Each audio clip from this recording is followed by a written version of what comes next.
Dear students, आज हम PSC part first mathematics का सेकंड पेपर शुरू कर रहे हैं। सेकंड पेपर में हम फर्स्ट यूनिट का एक सबसे पहला चैप्टर ले रहे हैं, derivative of an arc and pedal equation, चाप के अवकलन और पदिक समीकरण। इसमें हम अध्ययन करेंगे कि एक कोई चाप है, जैसे मान लीजिए कोई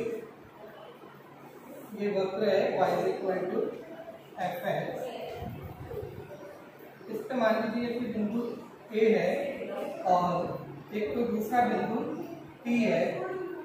तो ये A से P, ये जो चाप आ रहा है, इस चाप की लंबाई को हम सामान्यतः S से रिप्रेजेंट करते हैं। तो हमें S के डेरिवेटिव निकालना है, यानी कि ds/dx या ds/dy, इस तरह की चीजें हमें निकालनी है। वो कैसे निकालेंगे, इसका अध्ययन हम इसमें करेंगे। इसके लिए देखिए,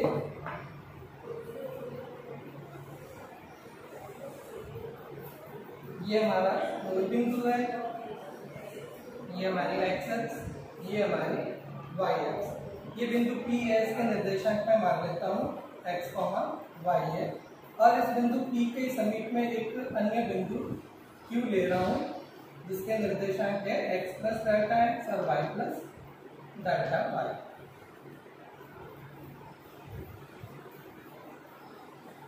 ये जो चाप अपना AP है, आर्क AP है, वो S है, और आर्क AQ जो है वो अपना S + Δs है। यानी कि एक तरह से कह रहे हैं कि आर्क PQ जो है वो अपने लिए Δs होगा। अब मैं बिंदु P पर एक स्पर्श रेखा खींचता हूँ, जो कि x अक्ष के साथ में साई कोण बना रही है। और इसी तरह से बिंदु Q पर भी एक स्पर्श रेखा खींचे, जो कि x अक्ष के साथ में साई + Δ साई कोण बनाती है। अब ये बिंदु P पर इसके निर्देशांक मैंने कहे थे x, y है, यानी कि P बिंदु से अगर मैं x अक्ष पर एक लंब डालूं, मान लीजिए कि ये L है, और बिंदु Q से अगर एक लंब डालें, मान लीजिए कि वो M है, और अब मैं बिंदु P से एक लंब इस QM पर और डालता हूँ, मान लीजिए कि ये PN है। तो यहाँ पे ये स्पर्श का बिंदु P के निर्देशांक x, y है, यानी कि ये OL लंबाई जो है वो अपनी x है, और PL लंबाई जो है वो अपनी y है। OL अपने लिए x हो गया और PL अपने लिए y हो गया। बिंदु Q के निर्देशांक x + Δx और y + Δy है, यानी कि OM वो अपना x + Δx और QM अपना y + Δy हो गया। यानी कि ये LM कह लें, चाहे PN कह लें, LM या PN। अगर ये देखें तो ये LM क्या हुआ हमारा, OM - OL, OM - OL, यानी कि x + Δx - x, यानी कि Δx। तो ये अपना PN हमारे पास आ गया, Δx। अब हम देखें QM अपना y + Δy था, और PL कह लें चाहे MN कह लें, ये अपने y है। तो अगर हम QN देखना चाहें तो QN अपने लिए हुआ QM - MN, यानी y + Δy - y, यानी कि Δy। तो ये QN लंबाई अपने पास Δy है, ये PN लंबाई अपनी Δx है। मैं इस P को Q से जोड़ देता हूँ। तो ये जो और PQ है, जीवा PQ जो है, इसकी लंबाई में 1 मिनट के लिए Δ L कह लेता हूँ। तो अब ये देखिए, ये एक समकोण त्रिभुज बन रहा है PNQ। In right angle triangle P N Q. इस राइट एंगल ट्राइंगल में अगर हम देखें तो by Pythagoras theorem P Q square is equal to P N square plus Q N square.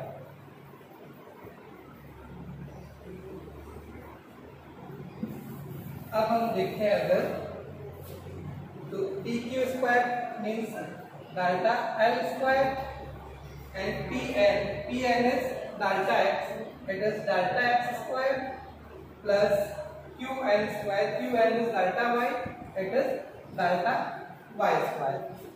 से इट इज इक्वेशन नंबर 1।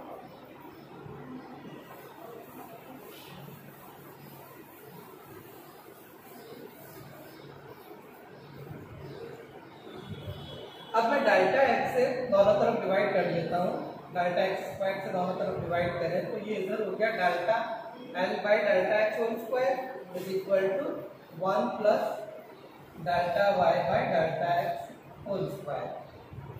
अब चूंकि ये बिंदु Q बिंदु P के बहुत समीप है, बहुत पास में है, तो हम कह सकते हैं कि limit Q tends to P अगर हम लें, limit Q tends to P, तो जब हम ये बिंदु Q टेंड्स टू P लेंगे तो ये जीवा PQ जो है कॉर्ड PQ और आर्क PQ, इनका रेशियो, इनका अनुपात 1 होता है, ये हमें पता है। It means limit Q tends to P अगर हम लेते हैं उस केस में कॉर्ड PQ और आर्क PQ, जीवा PQ और चाप PQ दोनों बराबर हो जाते हैं। Means delta L is equal to delta S। ये जो जीवा PQ थी ये अपने डेल्टा L थी और जो आर्क PQ है वो अपना डेल्टा S था। तो ये डेल्टा L जो हुआ वो अपना डेल्टा S हो गया। तो it means when limit Q tends to P हो तो ये delta S by delta x का होल स्क्वायर हो जाएगा। It is equal to 1 plus delta y by delta x whole square.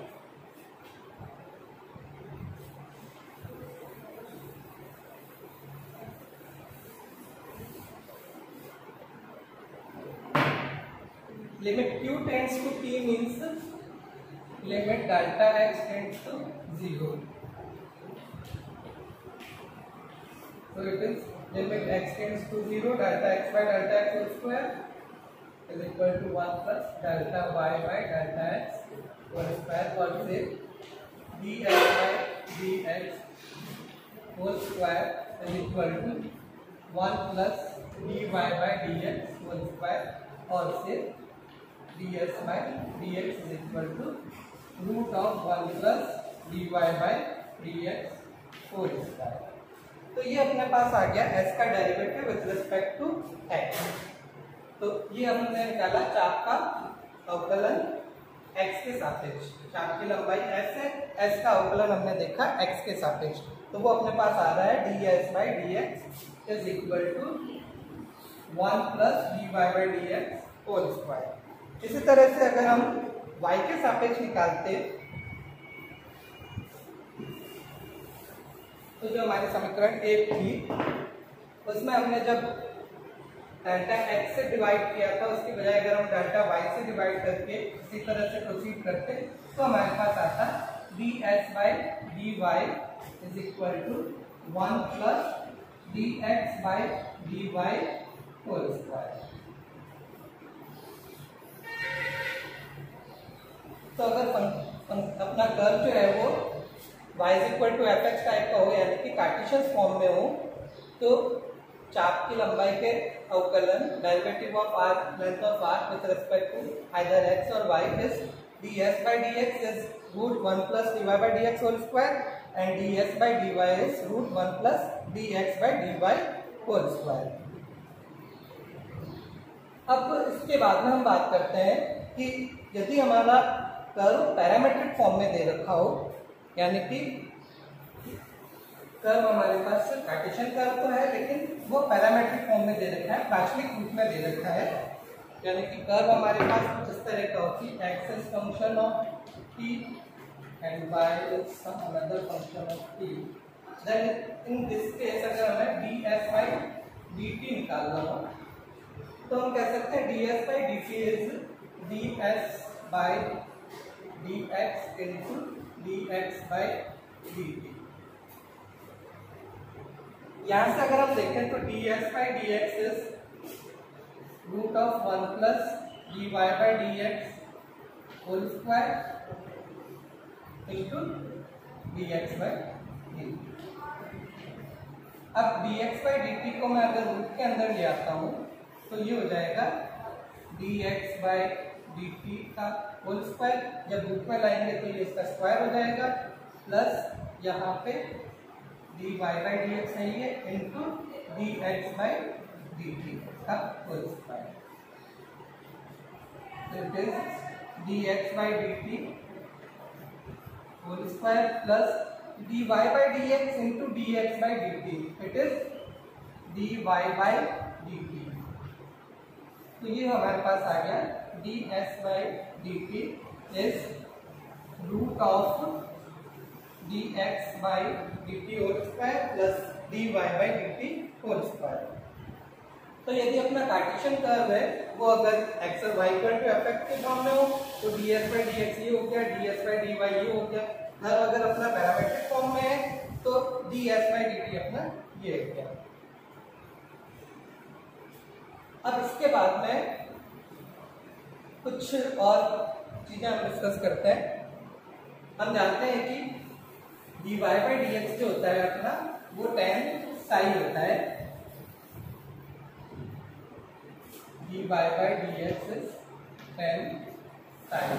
psi is the angle which tangent makes with the x-axis, जो कि स्पर्श रेखा x अक्ष के साथ में कोण बनाती है, वो कोण अपना psi कोण है। तो dy by dx हमें पता है कि tan psi होता है।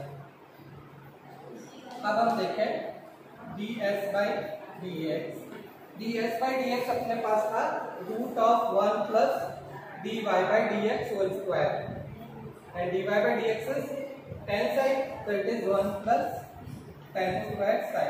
1 plus tan square psi is sec square psi, so root of sec square psi is sec psi। So ds by dx is sec psi और say dx by ds it is cos psi। And similarly अगर हम ds by dy की बात कर रहे हैं अगर तो ds by dy हम देखें तो वो था हमारा 1 plus dx upon dy whole square। It means it is root of 1 plus cot square psi। 1 plus cot square is cosec square, so root of cosec square psi is cosec psi। और we say dy by ds is sin psi। तो ये कुछ results हमने निकाले। एक result हमने ds by dx निकाला dy by dx की टर्म में, ds by dy dx by dy की टर्म में, एक हमने निकाला था ds by dt। और इसके अलावा हमने एक ये देखा dx by ds अपना cos psi एंगल psi की टर्म्स में और dy by ds अपना psi की टर्म्स में sin psi। इन सारे रिजल्ट्स को याद रखने के लिए मैं आपको एक छोटा सा एक दूसरा टिप्स देता हूँ, क्योंकि क्वेश्चंस में हमें ये सारी चीजें बार बार याद रखनी चाहिए। ये तो हमने डिराइव करके बताया कि फॉर्मूले किस तरह से बने, क्वेश्चंस में हमें ये सारी चीजें डायरेक्टली सामने लेनी है। तो उनको याद रखने के लिए मैं आपको एक टिप्स दे रहा हूँ। कुछ आपको एक ये ट्राइंगल दिमाग में रखिए, ये एक राइट एंगल ट्राइंगल है जिसमें हाइपोटेन्यूज dx है, बेस आपका dx है, परपेंडिकुलर आपका dy है और ये एंगल psi है। तो अगर हम इस राइट एंगल ट्राइंगल से देखें तो दो चीजें हमारे समझ में आती है। एक तो पाइथागोरस थ्योरम से अगर हम देखें तो hypotenuse square ds square is equal to dx square plus dy square. अब यहाँ से हम अपने सारे रिजल्ट देख सकते हैं। तीन रिजल्ट जो हमने निकाले थे ds by dx, अगर मैं इस पूरी इक्वेशन को dx स्क्वायर से डिवाइड कर दूं तो ये हो गया ds by dx is equal to root of 1 plus dy by dx whole square. इसी तरह से अगर मैं ds बाई dy निकालूं तो मैं इस इक्वेशन को dy स्क्वायर से डिवाइड कर लूंगा, तो ds बाई dy मेरे पास आ जाएगा root of 1 plus dx by dy whole square, जो हम निकाल चुके हैं। इसी तरह से अगर मुझे ds बाई dt निकालना होता तो मैं इस पूरी इक्वेशन को dt से डिवाइड कर लेता, तो ये हो गया ds by dt square is equal to dx by dt whole square plus dy by dt whole square, और फिर ds by dt is equal to root of dx by dt square plus dy by dt square. तो जो तीन result हमने पहले निकाले थे उनको याद रखने के लिए हमें, अगर ये ट्राइंगल हमारे दिमाग में है तो हम सीधे पाइथागोरस थ्योरम से देख सकते हैं। ये तीनों रिजल्ट अपने को बड़े ही आराम से मिलके याद रह जाएगा आराम से। फिर जो दो रिजल्ट हमने साइन साई और कॉस साई के देखे थे, वो भी अगर हम देखें तो इस ट्राइंगल से देखें तो ये एंगल साई है, तो इसके सामने वाली ये साइड अपनी परपेंडिकुलर, ये बेस और ये हाइपोटेन्यूज, ये अपना लंब हो गया, ये आधार और ये कर्व। तो अगर मैं साइन साई देखना चाहूंगा तो साइन साई अपना होता है, साइन अपना होता है लंब बटे कर्व, परपेंडिकुलर अपॉन हाइपोटेन्यूज। परपेंडिकुलर अपना होगा dy अपॉन हाइपोटेन्यूज अपना dx, तो sine psi is dy by ds, ये साइन साई अपना dy बाई ds। इसी तरह से अगर मुझे कॉस साई निकालना है तो कॉस साई अपना होता है बेस अपॉन हाइपोटेन्यूज, आधार बटे कर्व, यानी dx अपॉन ds,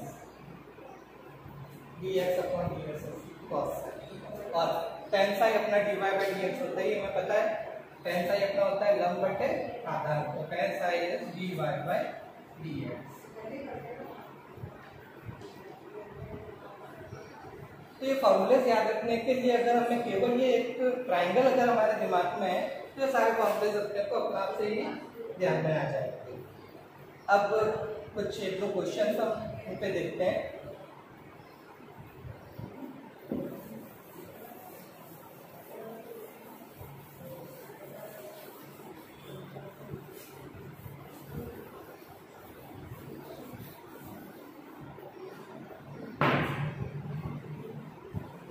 क्वेश्चंस में हम देखते हैं कि एक कोई कर्व अगर हमें दे रखा है और फिर हमें कुछ ds बाई dx या ds बाई dy इस तरह की कोई चीज़ें हमें निकालनी होगी।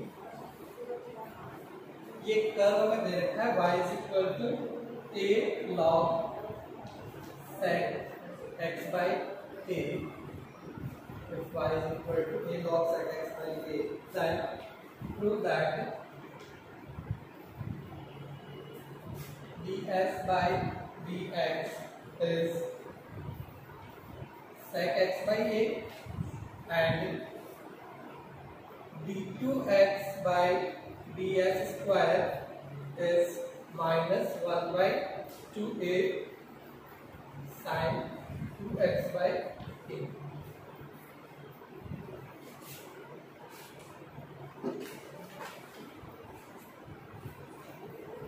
अब हम देखें ये कर्व में दे रखा है y is equal to a log sec x by a। अगर हम इसे डिफरेंशिएट करें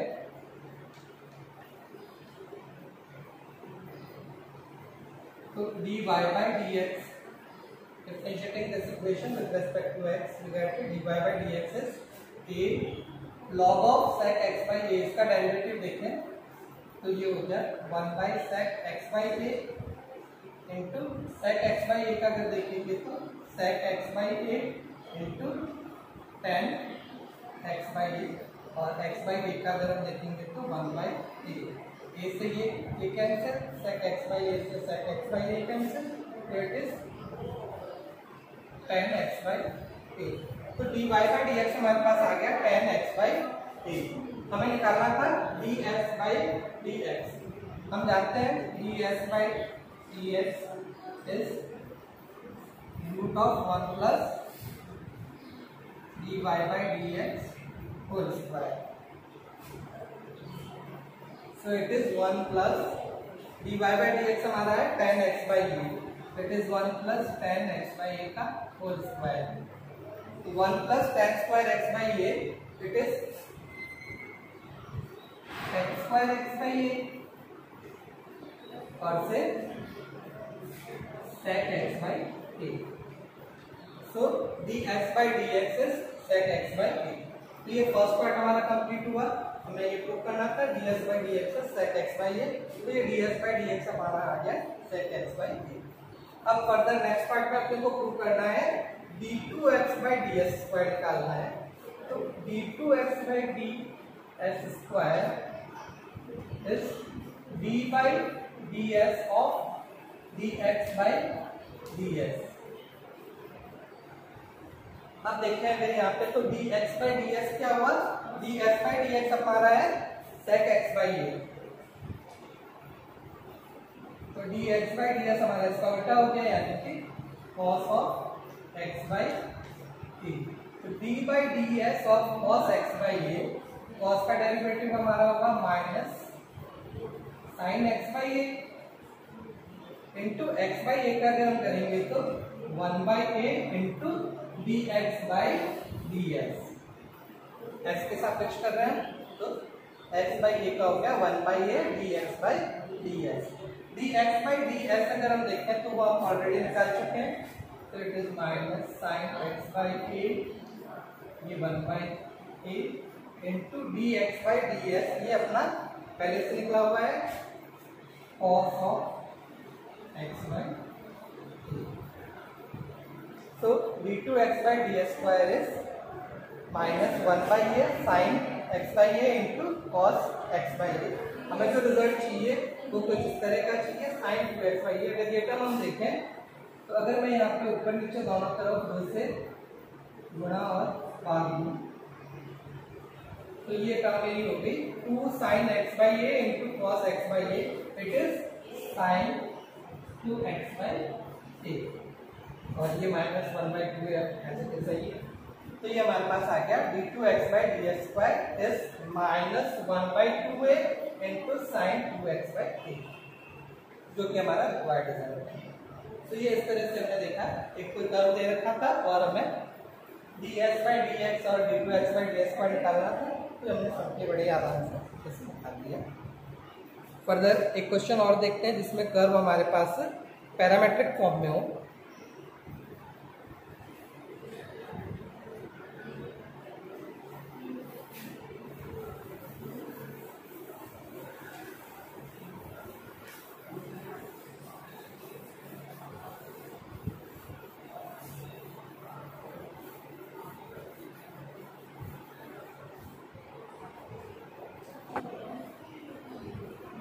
कर्व हमें दे रखा है x is equal to a 1 minus cos t और y is equal to a into t plus sin t.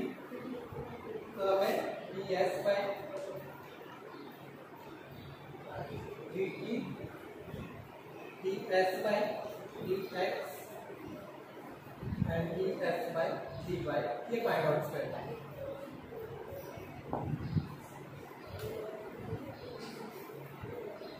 यहाँ पे देखिए कर्व अपने को पैरामेट्रिक फॉर्म में दे रखा है.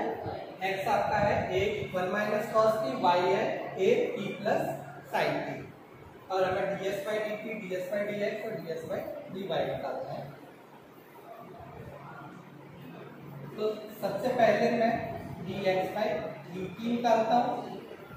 तो dx बाई dt अगर हम यहाँ से देखें तो वो अपने पास आ जाएगा a sin t. साथ ही साथ में dy बाई dt भी निकाल देता हूँ. y को अगर हम t के सापेक्ष अवकलन करेंगे तो ये आएगा a ऐसे t का हो गया 1 प्लस sin t का cos t. ये dx बाई dt और dy बाई dt अपने को मिल गए.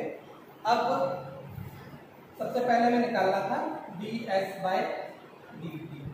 ds बाई dt हम जानते हैं it is root of dx by dt whole square plus dy by dt whole square. So it is root of dx by dt हम देखें ये हमारा था a sin t, a sin t square plus dy by dt अपना था a into 1 plus cos t इसका square. यहाँ से देखें तो ये ए स्क्वायर और ये ए स्क्वायर कॉमन आ रहा है, मैं बाहर निकाल दूँ तो बाहर अपने पास आ गया ए इंटू अंदर रह गया sine square T plus 1 plus cos T का होल स्क्वायर। मैं इसे भी कर देता हूँ तो ये हो गया 1 plus 2 cos T plus cos square is equal to a root of sin square t plus cos square t. It is 1 plus this 1 2 plus 2 cos. So we see it is a root 2 plus 2 cos t. a अपना आ गया root of, यहाँ से अगर हम देखें तो common आ जाएगा, अंदर रहेगा 1 plus cos t। 1 plus cos T में अगर हम कॉस 2t वाले फॉर्मूला अगर काम में है तो 1 प्लस कॉस टी अपना हो गया 2 कॉस स्क्वायर टी बाई 2। तो ये हो गया 2 into 2 4 cos square t by 2। इसका अगर हम रूट लें तो ये हो गया 2a कॉस टी बाई 2। तो इस तरह से अपने पास ds बाई dt अपना आ गया 2a कॉस टी बाई 2। तो फर्स्ट पार्ट जो इन्होंने पूछा था ds बाई dt ये अपना कंप्लीटली आ गया 2a into cos t by 2। अब फर्दर अपने को ds बाई dx निकालना है। ds बाई dx हमें पता है, ds बाई dx क्या होता है root of 1 plus dy by dx का होल स्क्वायर। तो उसके लिए हम पहले dy बाई dx निकाल लें। dx बाई dt अपने पास है, dy बाई dt अपने पास है। यहाँ से अगर हम देखें तो dy बाई dx हमें पता है क्या होता है dy by dt upon dx by dt, यानी कि ये हो गया अपना a 1 plus cos t upon a sine t. ये a से a cancel, 1 plus cos t को अगर हम देखें t बाई 2 में ब्रेक करेंगे तो ये हो गया अपना 2 cos square t by 2 upon sine t को हम लिख सकते हैं 2 sine t by 2 cos t by 2। 2 से 2 कैंसिल, एक कॉस से एक कॉस कैंसिल, तो ये रह गया cos t by 2 upon sine t by 2 यानी कि कॉट टी बाई 2। तो finally we get dy by dx is equal to cot t by 2।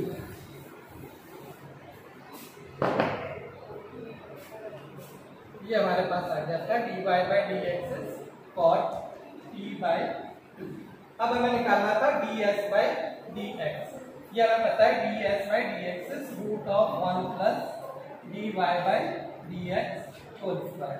तो it is root of 1 plus dy by dx अपना है cot t बाई 2। तो ये हो गया 1 plus cot square t by 2। 1 plus cot square अपना cosec square t by 2। Root of cosec square means cosec t by 2। तो ds by dx अपना आ गया cosec t बाई 2। अब लास्ट हमें निकालना है ds by dy। ds by dy ये हमें पता है it is root of 1 plus dx upon dy whole square. तो it is root of 1 plus dy by dx अपना cot t बाई 2 था, तो dx बाई dy अपना हो गया tan t by 2। It is 1 plus tan square t by 2। 1 plus tan square is sec square, so it is sec t by 2। तो ये अपना ds by dx आ गया cosec t by 2 और ds by dy अपना आ गया sec t by 2। तो इस तरह से ये एक पैरामीट्रिक कर्व हमें दे रखा था, उसके लिए हमें ds by dt, ds by dx और ds बाई dy निकालना था, तो वो भी हमने निकाल लिया।